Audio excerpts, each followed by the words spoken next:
ನಿಯಮ ಉಲ್ಲಂಘನೆ ಅಕ್ರಮವಾಗಿ ನರೇಗಾ ಕಾಮಗಾರಿ ಕೆಲವು ಮುಖಂಡರು ತಡೆ ಪಿಡಿಒ ವಿರುದ್ಧ ಅಸಮಾಧಾನ. ಹೌದು, ಸಾಲಿಗ್ರಾಮ ತಾಲೂಕಿನ ತಂದ್ರೆ ಗ್ರಾಮ ಪಂಚಾಯತಿ ವ್ಯಾಪ್ತಿಗೆ ಸೇರಿದ ತಂದ್ರೆ ಅಂಕನಹಳ್ಳಿ ಗ್ರಾಮದಲ್ಲಿ ನರೇಗಾ ಯೋಜನೆ ಅಡಿಯಲ್ಲಿ ರಸ್ತೆಯೊಂದನ್ನು ಕಾಮಗಾರಿ ಮಾಡಲಾಗಿದ್ದು, ಈ ಸಂಬಂಧ ಕೂಲಿ ಕಾರ್ಮಿಕರಿಗೆ ಕೆಲಸ ಕೊಡದೆ ಜೆಸಿಬಿ ಮೂಲಕ ಕೆಲಸ ಮಾಡಲಾಗುತ್ತಿದೆ ಎಂದು ಕೆಲವು ಮುಖಂಡರು ಆರೋಪಿಸಿದ್ದಾರೆ. 2024ರಲ್ಲಿ NMR ಬಿಲ್ ತೆಗೆದು ಯಾವುದೇ ಕೆಲಸ ಆಗಿಲ್ಲ. ಗ್ರಾಮಸ್ಥರಿಂದ ಲೋಕಾಯುಕ್ತರಿಗೆ ದೂರು ಸಲ್ಲಿಸಿದ ಬಳಿಕ 2025 ಮಾರ್ಚ್ ತಿಂಗಳು ಕಾಮಗಾರಿಗೆ ಮುಂದಾಗಿದ್ದಾರೆ ಅನ್ನುವಂತಹ ಒಂದು ಆರೋಪ. ಇನ್ನು ಪ್ರಮುಖ ಬೇಡಿಕೆ ಎಂದರೆ ರಸ್ತೆಗೆ ಹೋಗಿರುವ ಜಮೀನಿನ ಮಾಲೀಕರಿಗೆ ಹಣ ಬಿಡುಗಡೆ ಆಗಬೇಕು. ಪಂಚಾಯಿತಿ ಅಭಿವೃದ್ಧಿ ಅಧಿಕಾರಿ ಮಹಾದೇವ್ ಅವರು ನಮಗೆ ಯಾವುದೇ ರೀತಿ ಮಾಹಿತಿ ನೀಡುತ್ತಿಲ್ಲ ಎಂದು ಪಂಚಾಯಿತಿಯ ಮಾಜಿ ಅಧ್ಯಕ್ಷೆ ಹಾಗೂ ಹಾಲಿ ಸದಸ್ಯೆ ಅನಿತಾ ಕೀರ್ತಿ ಆರೋಪಿಸಿದರು. ಈ ಸಂಬಂಧ ಪಿಡಿಒ ಮಹಾದೇವ್ ಅವರು ಮಾತನಾಡಿ 2024ರಲ್ಲಿ ಮೊದಲನೇ ಹಂತದಲ್ಲಿ NRIG ಬೋರ್ಡ್ ಮತ್ತು ಗಿಡಗಂಟೆ ತೆರವು ಕೆಲಸಕ್ಕೆ 9,480 ರೂಗಳ NMR ಬಿಲ್ ತೆಗೆದಿದ್ದು, ಇದು ಕೂಲಿ ಕಾರ್ಮಿಕರ ಖಾತೆಗೆ ಹಣ ಜಮೆಯಾಗಿರುತ್ತೆ. ಹೆಚ್ಚುವರಿ ಹಣ ತೆಗೆದಿಲ್ಲ. ಯಾವುದೇ ನಿಯಮ ಉಲ್ಲಂಘನೆ ಮಾಡಿಲ್ಲ. ಹಾಗೊಂದು ವೇಳೆ ನಾನು ನಿಯಮ ಉಲ್ಲಂಘನೆ ಮಾಡಿದರೆ ಮೇಲಾಧಿಕಾರಿಗಳಿಗೆ ದೂರು ನೀಡಲಿ. ಜೆಸಿಬಿ ಬಂದಿರುವುದು ಮನೆಯೊಂದನ್ನು ಡೆಮಾಲಿಷ್ ಮತ್ತು ಜಮೀನಿನ ಟ್ರಂಚ್ ಕೆಲಸ ಮಾಡುವುದಕ್ಕೆ ವಿನಃ ನರೇಗಾ ಕೆಲಸಕ್ಕಾಗಿ ಅಲ್ಲ. ಅನಾವಶ್ಯಕವಾಗಿ ನನ್ನ ಮೇಲೆ ಆಪಾದನೆ ಮಾಡುತ್ತಿದ್ದಾರೆ. ಬೇಕಿದ್ದಲ್ಲಿ ಮುಂದಿನ ಸೋಮವಾರ ಸಾಕ್ಷಿಗಳ ಸಮೇತ ಸಾಬೀತು ಮಾಡುತ್ತೇನೆ ಎಂದು RJ ನ್ಯೂಸ್ಗೆ ತಿಳಿಸಿದರು. ನರೇಗಾ ಕೆಲಸದಿದ್ದು 7/3/2024ರಲ್ಲಿ ಒಂದು NMR ಬಿಲ್ ತೆಗೆದವ್ರೆ, ಕೆಲಸನೂ ಆಗಿಲ್ಲ. ಆ ಜಮೀನಿಗೆ ಅವರಿಗೆ ಏನು ಅನುದಾನ ಸಿಗಬೇಕು ಅದು ಸಿಕ್ಕಿಲ್ಲ. ಸಾವಿತ್ರಮ್ಮ ಕೆಂಪಮ್ಮ ಅವ್ರ ಜಮೀನಿನ ರಸ್ತೆ ಇದು. ಮತ್ತು ಲೋಕಾಯುಕ್ತರಿಗೆ ಅರ್ಜಿ ಕೊಡುವುದು ಕಾನೂನು ರೀತಿ ನ್ಯಾಯ ಸಿಗಬೇಕಷ್ಟೇ. ಇದರಿಂದ ನಮಗೇನು ತೊಂದರೆ ಇಲ್ಲ. ರೋಡು ಆಗಲಿ ಅಂತಲೇ ನಾವು ಹೋರಾಡ್ತಾ ಇರೋದು. ಬೇರೆ ನಮ್ಮೂರವರು ಗ್ರಾಮಸ್ಥರು ಹೋಗಿ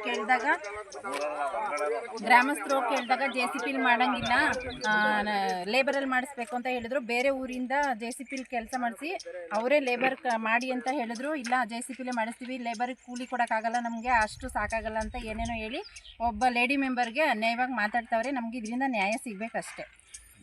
ಇಂಜಿನಿಯರು ಬಂದು ಎಸ್ಟಿಮೇಟು ಯಾವ ಮೆಜರ್ಮೆಂಟು ಅಂತಲೂ ತೆಗ್ದಿಲ್ಲ. ಮತ್ತು ಒಂದು ಕೆಲಸ ಮಾಡಿಸ್ಬೇಕಾದ್ರೆ ಒಂದು ಬೋರ್ಡು ಇಲ್ಲ, ಏನೂ ಇಲ್ಲ. ಇದು ಅಕ್ರಮವಾಗಿ ನಡೀತಾ ಇರೋದಂತೆ. ಈ ಸಂಬಂಧ ಲೋಕಾಯುಕ್ತರಿಗೆ ದೂರು ಕೊಟ್ಟಿದ್ದೀನಿ ಅಂದ್ರಲ್ಲ, ಯಾವಾಗ ಕೊಟ್ಟಿದ್ರಿ ದೂರು? ಅದು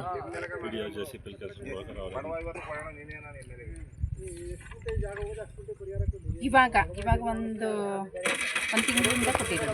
ದೂರು ಕೊಟ್ಟ ಮೇಲೆ ಬಂದು ಕೆಲಸ ಮಾಡ್ತಾ ಇದ್ದಿಲ್ಲ ಅವರು. ದೂರು ಕೊಟ್ಟ ಮೇಲೆ ಇವರು ಆಲ್ರೆಡಿ ಬಿಲ್ NMR ಬಿಲ್ ತೆಗ್ದು 1 ವರ್ಷದ ಮೇಲಾಗೈತೆ.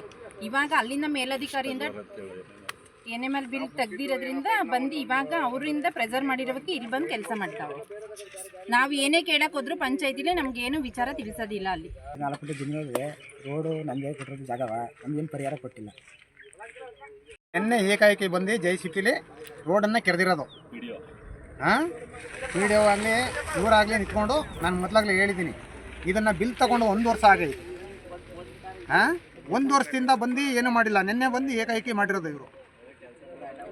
ಇದೆಲ್ಲ ಅಕ್ರಮವಾಗಿ ಮಾಡೋ ರೀತಿ ಇಲ್ಲ. ಇಲ್ಲ ಅಂದರೆ ಜಮೀನವ್ರಿಗೆ ಏನೋ ಪರಿಹಾರ ಕೊಟ್ಟಿಲ್ಲ. ಅವರು ಬಡವರು ಪರಿಹಾರ ಕೊಡಬೇಕಲ್ವಾ? 4 ಗುಂಟೆ ಜಮೀನಾದ್ರು ಇವತ್ತು ಬಹುಶಃ ಎಷ್ಟು ಆಗ್ತದೆ, ಅವ್ರಿಗೂ ಲಾಸ್ ಆಗಿದೆ. ಏನು ಸರ್ಕಾರದಿಂದ ಪರಿಹಾರ ಯಾರಾಗಲಿ, MLA ಆಗಲಿ, ಯಾರು ಮೆಂಬರ್ಗಳೇ ಆಗಲಿ, ಇಲ್ಲ ಜಿಲ್ಲಾ ಪಂಚಾಯತ್ ಮೆಂಬರ್ ಆಗಲಿ, ಇಲ್ಲ ತಹಸೀಲ್ದಾರ್ ಆಗಲಿ, ಸ್ಪಾಟ್ ಮಾಜೂರು ಮಾಡಿ ಅವ್ರ ಜಮೀನು ಎಷ್ಟಾದರೆ ಸರ್ವೆ ಮಾಡಿಸಿ ಅವ್ರಿಗೇನು ಪರಿಹಾರ ಕೊಡಬೇಕು ಕೊಡಿಸಿ ಆಮೇಲೆ ವರ್ಕ್ ಮಾಡಲಿ ಬಿಡಿ. ಸರ್ವೆ ಮಾಡಿಸ್ಬಿಟ್ಟು ಎಷ್ಟೋಗದೆ ಅಷ್ಟಕ್ಕೆ ಪರಿಹಾರ ಕೊಟ್ಬಿಟ್ಟು ರೋಡ್ ಮಾಡಿಸ್ಕೊಳ್ಳಿ.